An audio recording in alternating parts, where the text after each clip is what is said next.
p.m. Standard Time.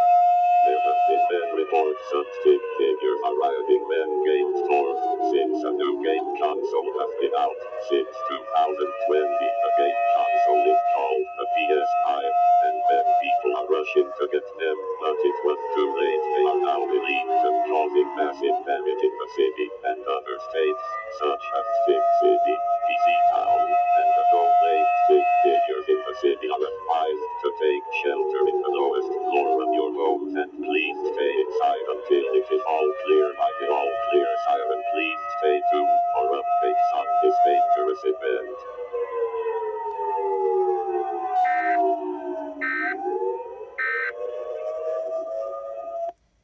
Thanks for watching. Subscribe if you are new here, and please make sure to hit that bell icon so you will never miss a video. Anyway, see you next time. Bye.